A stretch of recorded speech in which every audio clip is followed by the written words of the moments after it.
Bueno, Salmo número 33.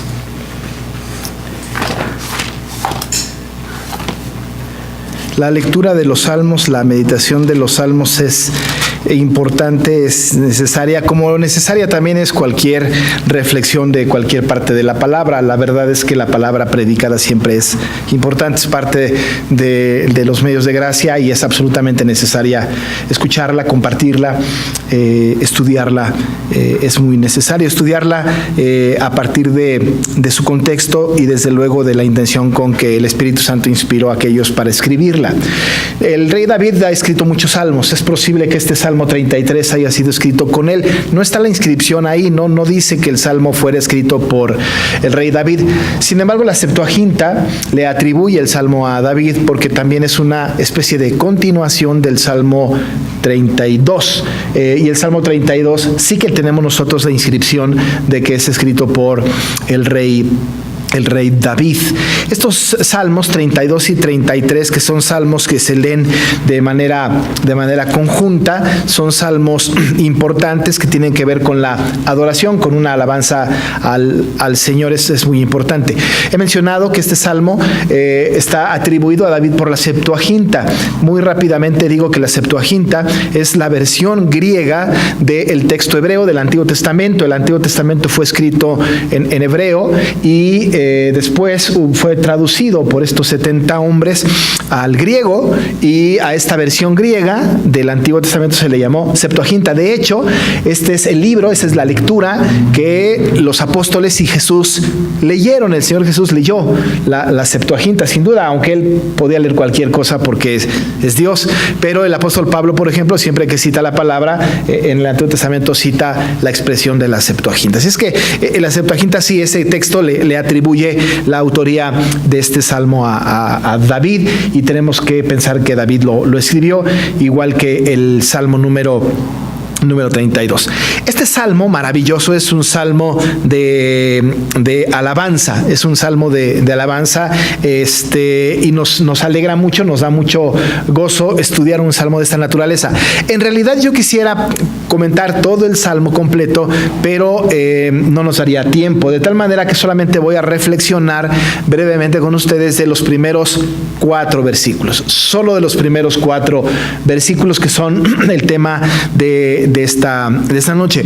Igual todo el salmo tiene que ver, pero solamente nos concentraremos en estos 4 versos y los voy a repetir. Así es que voy a leer nuevamente estos 4 versículos del Salmo 33. Dicen así: Alegraos, oh justos en Jehová, en los íntegros es hermosa la alabanza.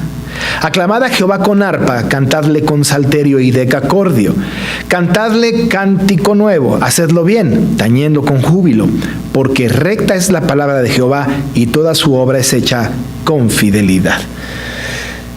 Tenemos una invitación a la alabanza. Ya desde el domingo antepasado estoy hablando en las noches acerca de cómo es que el Señor quiere ser adorado, y he dicho algunas cosas y las he repetido. Hoy repetiré 2 o 3 conceptos, pero una de las cosas que es muy importante meditar en este salmo es encontrar respuestas a algunas preguntas, como por ejemplo, otra vez reflexionar sobre quiénes deben alabar, con qué actitud deben alabar, cómo deben hacerlo. Es decir, ya mencioné la actitud, y también por qué deben de alabar. Y esto, por supuesto, nos toca a nosotros porque nosotros somos adoradores, nosotros somos quienes alabamos al Señor. Así es que busquemos en este pasaje, que no está tan intrincado, está como muy claro los conceptos, estas preguntas, tratar de responderlas en estos 4 versículos.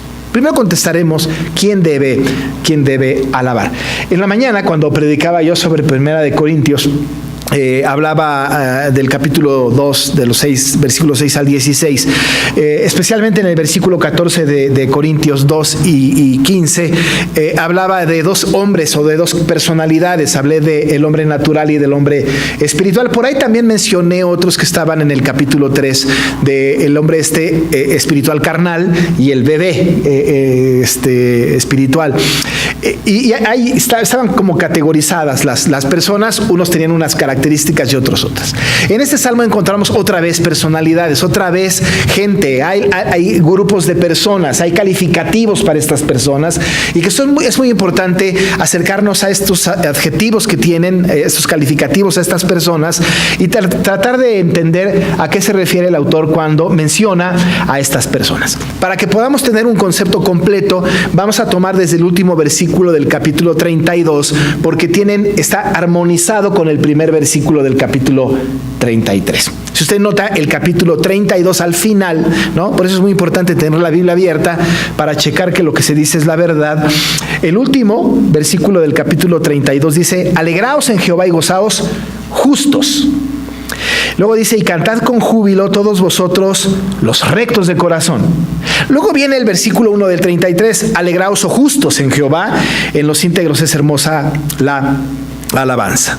Ahí tenemos, los dos versículos son idénticos, tienen algunos matices, pero pequeños matices que tienen que ver con el calificativo que David le está dando a los que están adorando, o a los que les está pidiendo que canten, que adoren, etc.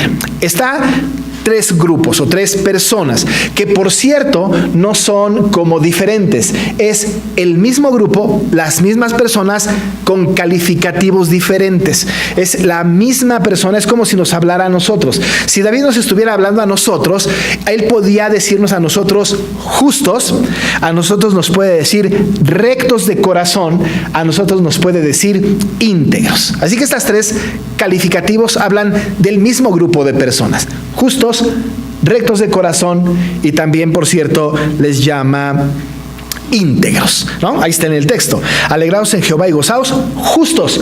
También en el 33:1 dice alegraos o justos. Ahí está un primer calificativo. Segundo, al final del versículo 11 del capítulo 32: cantad con júbilo todos vosotros los rectos de corazón. Ahí están los rectos, esos también somos nosotros. Y luego en el versículo otra vez 1 del 33 dice también: en los íntegros es hermosa la alabanza. Así es que hay tres: justos, rectos de corazón, íntegros. Es interesante, pero la Biblia pues nos habla de estos tres que no son diferentes. Ya dijimos, es un solo grupo, es un grupo de personas con estas características. Ahora, es importante, una persona justa, y voy a definir cada concepto, es necesariamente recta de corazón y necesariamente íntegra. Una persona íntegra es necesariamente recta de corazón y necesariamente justa. Una persona puede decir: yo soy justo, pero no soy recto de corazón. Eso no puede ser. Eso no puede suceder. O yo soy íntegro, pero no justo. Eso no podría ser. Una persona que ha sido regenerada por el Espíritu Santo, una persona que ha sido llamada por el Señor para la salvación, necesariamente cumple estas tres cosas. O es llamado, o puede ser llamado de estas tres maneras. Usted y yo podemos ser llamados justos, rectos de corazón, también podemos ser llamados íntegros. Pero, ¿a qué se refiere? ¿Qué es cada cosa que está mencionando aquí David? Empecemos por el primero, que es justos, porque él llama a los justos a alegrarse. Y por supuesto, cuando se dirige a los justos, está refiriéndose a aquellos que han entendido su relación con Dios y tratan de que su conducta se ajuste a sus preceptos. Recuerden ustedes que el que es justo no es justo por cuenta propia. El justo no es justo por determinación o por afiliación a una iglesia. Es decir, una persona viene a nuestra iglesia, se hace miembro de la iglesia, esta membresía no le hace o no se le hace una declaración de: hermano, a partir de que vino usted a la iglesia, puede ser llamado justo. Esto no es una declaración de una institución como nosotros. No es una declaración de un pastor, no es una declaración de una persona. Nadie puede declarar justo a otra persona. La palabra justo tiene una implicación bastante más profunda bíblicamente hablando, porque dice la Biblia que no hay justo ni aun uno. Sin embargo, el apóstol Pablo más adelante da luz al asunto diciendo que somos justificados por la fe y es por medio de Jesucristo. De tal forma que hemos entendido siempre que la declaración que nosotros necesitamos para que nos llamen justo no es una declaración de una institución ni de una persona, sino es una declaración divina. Dios nos declara justos. Y imputa la justicia de Cristo en nosotros. Y pone la justicia de Cristo, la pone en nosotros. Él nos declara justos. Los justos son los que tratamos de ajustarnos a sus preceptos. Si ustedes y yo somos justos, lo que queremos hacer ustedes y yo como justos es ajustarnos a sus preceptos, hacer justo lo que Él quiere, hacer exactamente lo que el Señor quiere, es procurar hacer lo que Él quiere. Y estos justos, que somos nosotros, insisto, no por declaración de una institución, sino por una declaración de Dios, entonces nosotros tenemos una característica: buscamos ajustarnos a los preceptos que Dios manda, ¿no? Están ustedes aquí en este culto y esta es parte de una característica del justo. Está queriendo ajustarse. Quiero estar el día del Señor reuniéndome con mis hermanos. Eso es justo. Es lo que debemos hacer. No pecar es justo lo que debemos hacer. No mentir, no codiciar, etcétera. Es justo lo que tenemos que hacer. El justo, pues, trata de ajustarse al precepto de Dios. Estos somos nosotros. A nosotros los justos nos da una tarea. Nos dice: alégrense. Alégrense. Desde luego estamos hablando de la comunión entre nosotros. Dice: alégrense, porque le está diciendo: alegraos en Jehová y gozaos justos. Y en el 33:1 dice: alegraos o justos en Jehová.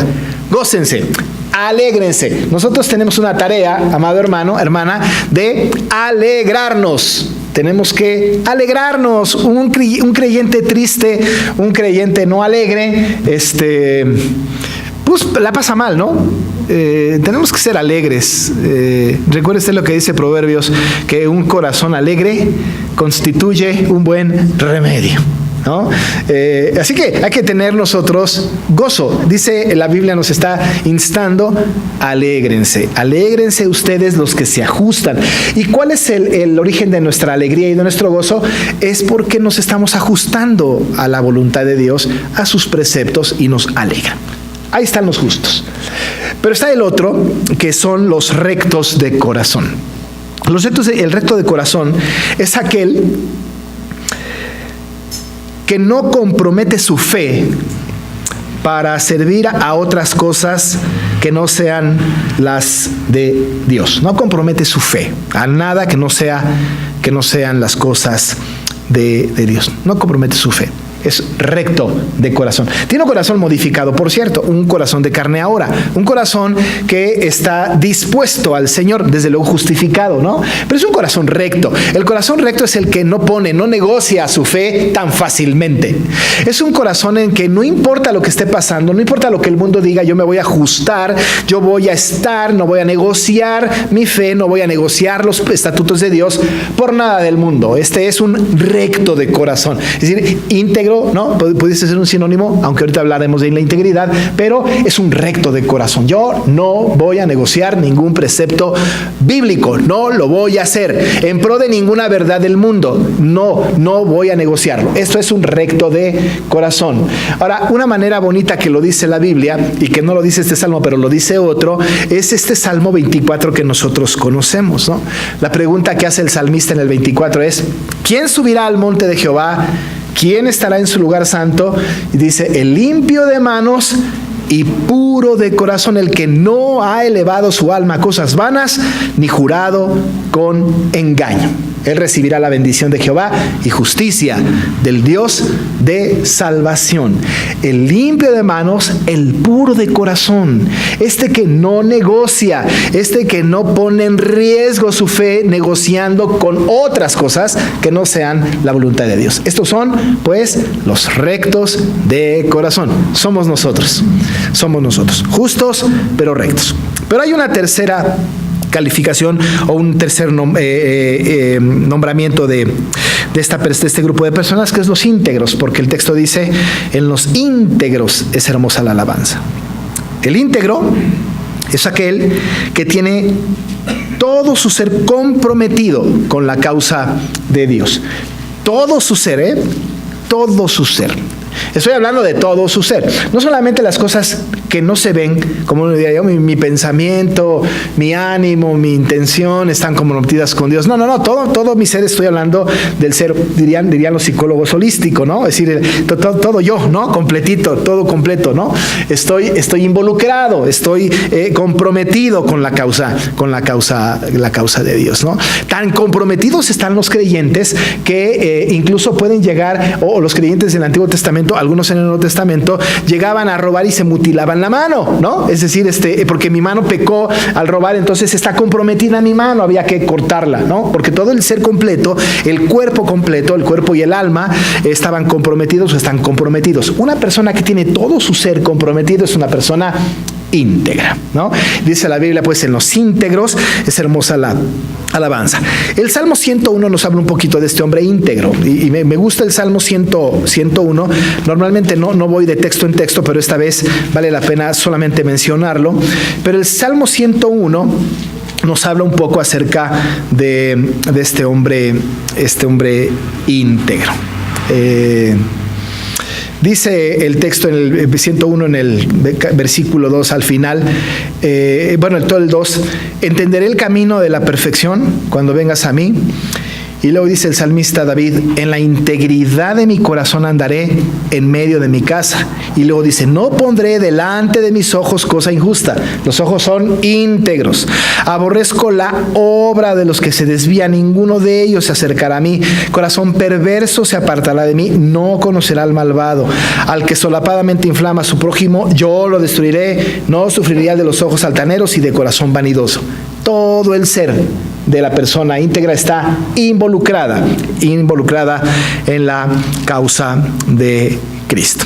Estos son los tres personajes, o más bien es el mismo personaje dicho de tres maneras diferentes, ¿no? Son los justos, los rectos de corazón, los íntegros. Ustedes y yo somos justos, rectos de corazón, íntegros. Estamos involucrados con el Señor. Más nos valdría tener conductas de justos, rectos de corazón y desde luego de íntegros.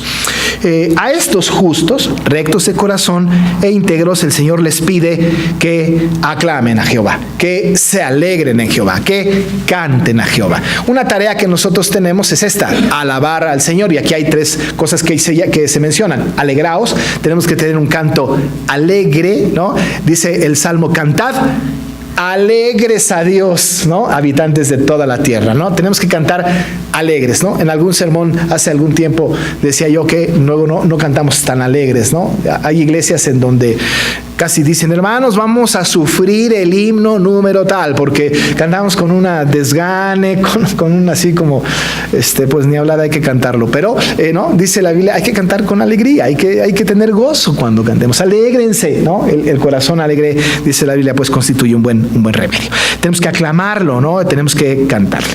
Pero además, el salmista añade algunas cosas respecto de cómo debemos hacerlo. Primero habla de los utensilios. Menciona tres instrumentos. En el versículo 2 dice, aclamad a Jehová, dice con arpa. Y luego dice, cantadle con salterio. Y después dice también que hay que cantarle con decacordio. Yo espero que todo el mundo sepa qué es ese instrumento. Sin embargo, lo explico rápido. El arpa está muy conocida porque el arpa todos la conocemos.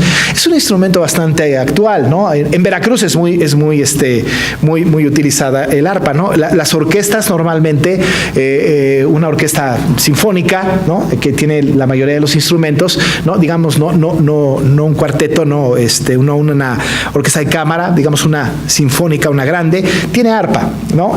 Usan arpa. El arpa es bastante fácil.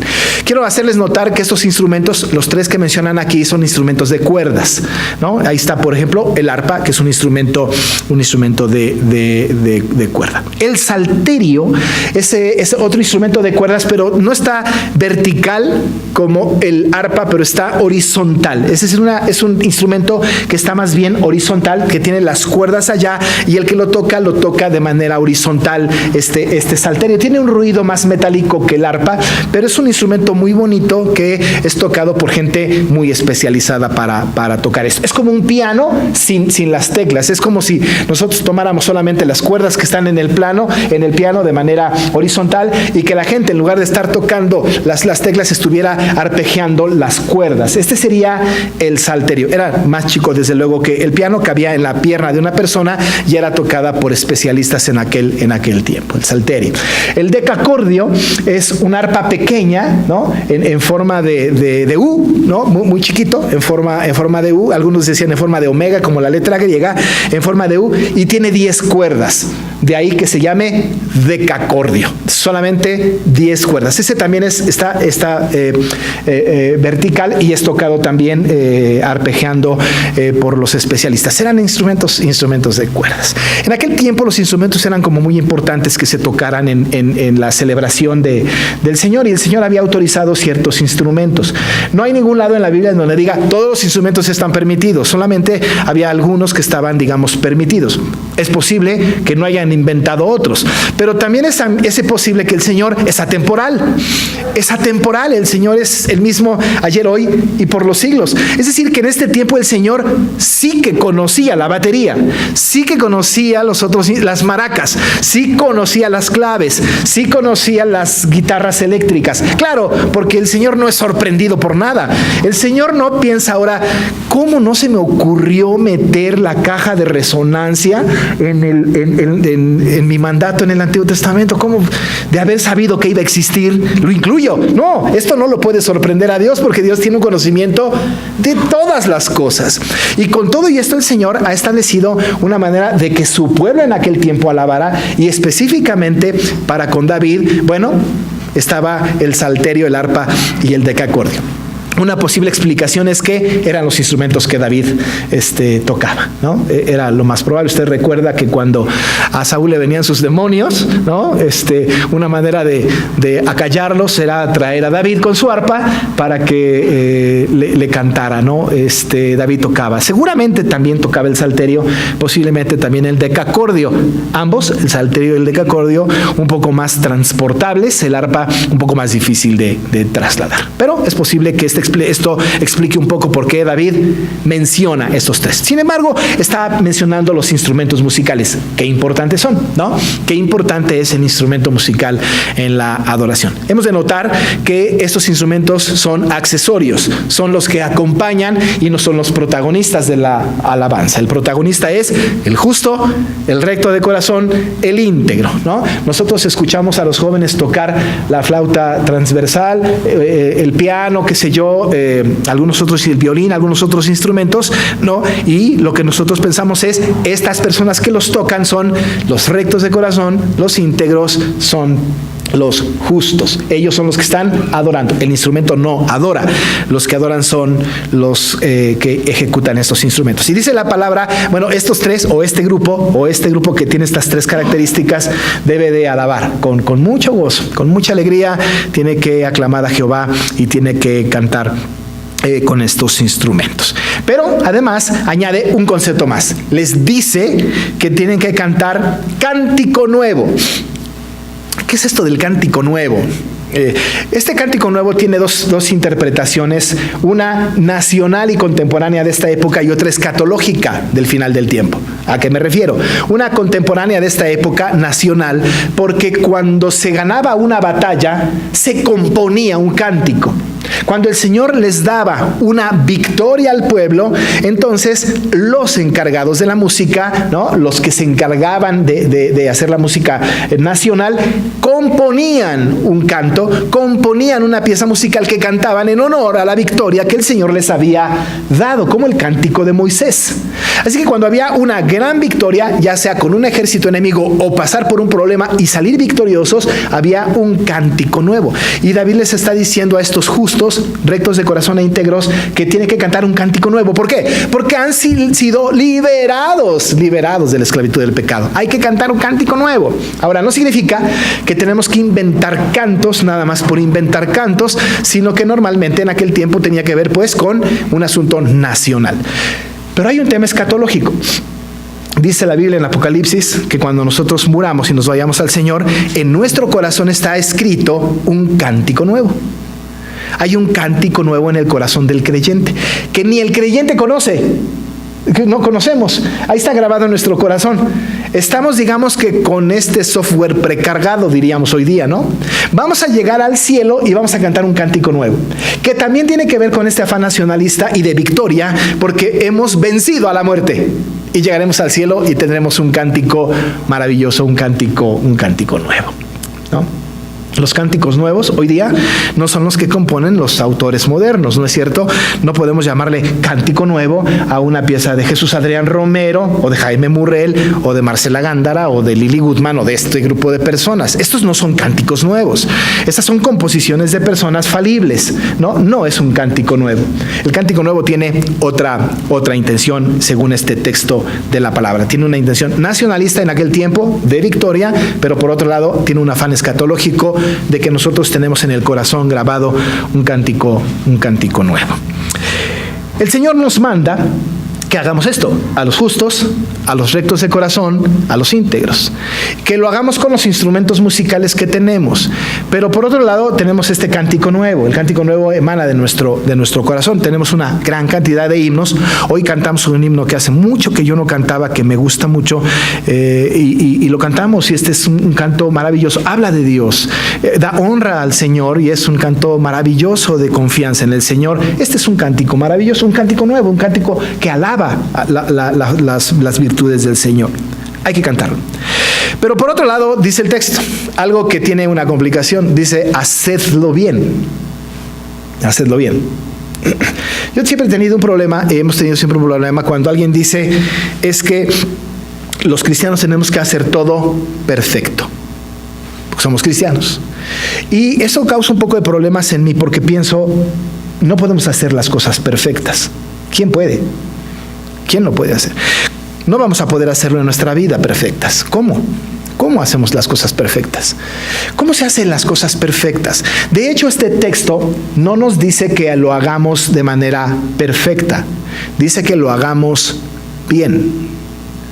Ahora, nosotros nos comprometemos demasiado cuando queremos o pensamos o criticamos a una persona que no ejecutó un instrumento, o que no cantó, o que no hizo tal o cual cosa de manera perfecta. Es criticable. Tenemos que ser pacientes, tenemos que ser prudentes, porque en la Biblia no nos llama a nosotros a hacer las cosas de manera perfecta. Ahora, con cuidado. Ciertamente el Señor nos ha dicho a nosotros que tenemos que ser perfectos. Esta es la meta del creyente.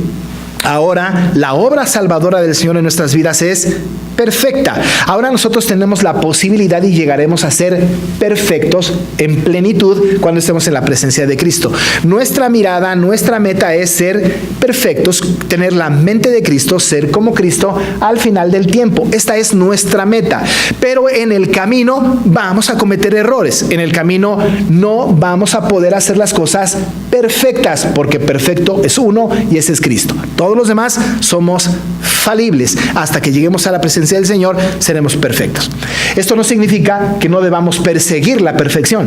Hemos de caminar en la perfección, pero también hemos de ser conscientes que no lo lograremos. Porque cuando pensemos que ya llegamos, nos vamos a dar cuenta de que todavía nos falta un tramo, ¿no? Los que nos gusta estudiar, nos damos cuenta que entre más sabemos, más ignorantes nos sentimos, ¿no? Es decir, estamos estudiando y ya sé esto, y de repente uno se entera de otras cosas y dice, me falta mucho, ¿no? Nunca se llega, pero por lo menos estamos en ese camino de la perfección, que la lograremos hasta que vengamos al Señor. Pero ¿qué dice el texto? Hacedlo bien. ¿Qué significa esto? Bueno, hacerlo bien es tañendo con júbilo. Hacerlo bien es tañer con júbilo, es tocar con júbilo. Es entonar con júbilo. Eso es hacerlo bien. La intención con que lo hacemos, eso es lo que importa. Cuando administramos la Santa Cena hay un texto que me gusta mucho, que dice que el que come y bebe indignamente, juicio come y bebe para sí. Y uno se pregunta, ¿alguna persona en el mundo creyente puede venir a la Santa Cena siendo digno? La respuesta es no, nadie puede venir siendo digno. Nadie es digno de venir a la mesa del Señor. Nadie. Pero entonces, ¿qué exigencia tan dura de parte del Señor que vengamos dignamente? Claro, dignos no seremos nunca, pero la actitud con la que vengamos debe ser una actitud digna. Me explico. Dice la Biblia que nos probemos a nosotros mismos. Ahora, yo me pruebo a mí mismo y digo, estoy reprobado. He fallado. Soy pecador. No merezco estar en la mesa del Señor. Señor, perdóname porque soy miserable. No merezco estar delante de tu presencia. Bueno, esa actitud es una actitud digna. El indigno tiene una actitud digna. Cuando una persona se siente digno de venir a la mesa del Señor, es el más indigno. Porque nadie es digno. Pero venimos con una actitud digna. Así, con esa actitud, vengamos a la mesa del Señor. Ahora, aquí en el asunto de alabar al Señor, los justos, los rectos de corazón, los íntegros, tienen que venir alegremente, tienen que cantar con los instrumentos, tienen que entonar el cántico nuevo. No buscamos necesariamente que sea perfecto, pero por lo menos la intención con que nos presentamos delante de Dios y que está alineada con la Biblia es con júbilo, tañendo con júbilo. Hacerlo bien tiene que ver con meter todo mi ser completo en la adoración al Señor, aunque no cante bonito. Pues ¿quién canta tan bonito que sea un cántico perfecto? Pues nadie, ¿no? Uno que otro, ¿no? De ustedes. Nadie. Pero lo hacemos con júbilo. Lo hacemos con júbilo. Todo nuestro ser está involucrado y estamos dirigiendo una alabanza al Señor con júbilo. ¿Por qué debemos hacerlo? Dice el verso 4, porque recta es la palabra de Jehová y toda su obra es hecha con fidelidad. Si el Señor lo dice, entonces habrá que hacerlo. Recta, porque recta es la palabra. Cuando dice esto, porque esto lo pide la palabra. Porque esto es justo lo que encaja en la palabra. Porque esto es a lo que está comprometido el justo, el íntegro. Porque esto está comprometido el recto de corazón.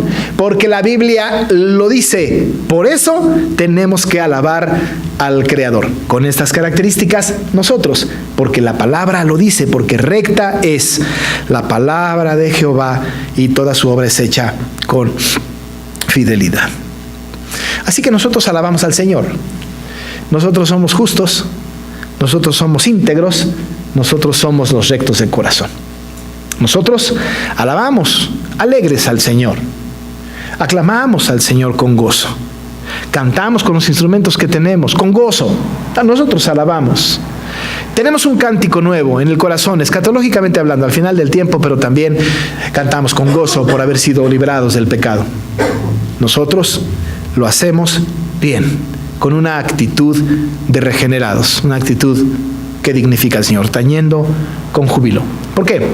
Porque la palabra lo dice, porque recta es la palabra de Jehová. Así debemos estar. Y David nos insta, nos anima para que sigamos nosotros en este camino de alabar el nombre de Jehová. Vamos a orar. Señor, nosotros tenemos este calificativo, así lo hemos entendido, somos justos. No por nuestra cuenta, pero hemos sido declarados justos por Cristo Jesús. Somos rectos de corazón, no porque nosotros lo decidiéramos, sino porque tú nos has hecho esta declaración. Porque ahora nuestro corazón es un corazón sensible a la voz del Espíritu Santo. Somos íntegros, porque nosotros, Padre, hemos sido seleccionados para ser tus hijos. Estamos comprometidos con tu ley. Estamos listos para adorarte. Lo queremos hacer alegremente, cantar con los instrumentos que tenemos, siendo nosotros, Señor, los que alabemos. Tener este cántico nuevo, Señor, que exalte tu nombre y que nos haga pensar en la victoria del pecado. Padre, nosotros lo queremos hacer bien, hacerlo correctamente. Queremos buscar la perfección, desde luego. La vamos a seguir persiguiendo, pero lo queremos hacer bien, aunque cada intento sea mejor que el anterior. Queremos tañer con júbilo, solamente porque tú lo dices, porque recta es tu palabra. Y nosotros queremos hacer lo que tú nos pides. Alabado y glorificado sea, Señor. Confirma tu palabra en nosotros, en el nombre de Jesús. Amén. Amén.